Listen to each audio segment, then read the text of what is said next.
আর এই গরুর অবস্থা আছে বর্তমানে এরকম, লাফালাফি করে শুধু খায়।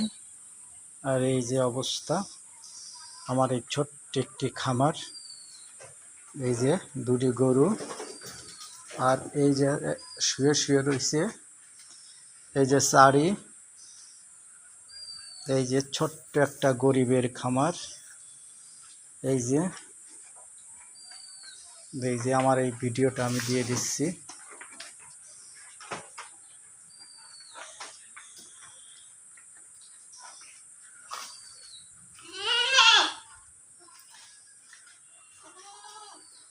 এই যে আমার খড় কাটা মেশিন।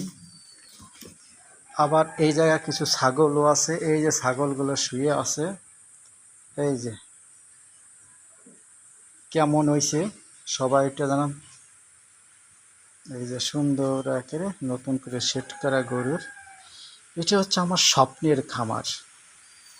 মানুষ অনেক কিছুই আশা করে, সবার আশা পূরণ হয় না। আল্লাহ তাআলা আমাকে তৌফিক দিয়েছে, আমি করেছি। এই যে সেই খামারগুলো আমার নিজস্ব খামার, এখানে কোনো ভিডিও করা আমার নিজেরই। এই যে কেবল দুটো গরু হয়েছে, এই যে একজন খাওয়া দাওয়া করতেছে। এই যে সেই গরুর খামারটি, সবাই দোয়া করবেন এই গরুটি নিয়ে যেন আমি সফলতা অর্জন করতে পারি। এই যে একটা খাবার জন্য, একটা পানির জন্য। এই যে সব ছাগল, সুখের ছাগল থাকে বসে বসে। এটাই আছে মানুষের জীবন। ভাই মানুষ চলে যাবে, চিরদিন হয়তো থাকবে না কেউ, জিনিসগুলো তো থেকে যাবে। আমি পারবো না, আর একজন লালন পালন করবে। এটাই আছে মানুষের জীবন। ভাই অনেক স্বপ্ন ছিলাম, মানুষের স্বপ্ন শেষ নেই। আশা করতে হবে, আল্লাহ তাআলা আশা পূরণ করবে, এটাই বাস্তব। ধৈর্য হারা হওয়া যাবে না। ধৈর্য হারা হলে তো ভাই হবে না, ধৈর্য ধারণ করে থাকতে হবে।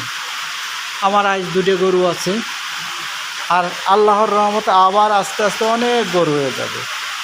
কিন্তু আপনাদের সবার দোয়া থাকতে হবে। আমি একা তো চেষ্টা করলে পারবো না। ভাই আমার ক্যামেরা বেশি ভালো না, বুঝলেন, অনেক টাকা পয়সা নেই, তো তাই চেষ্টা করতেছি। আল্লাহ তাআলা যদি তৌফিক দেয় তো হয়তো পারবো।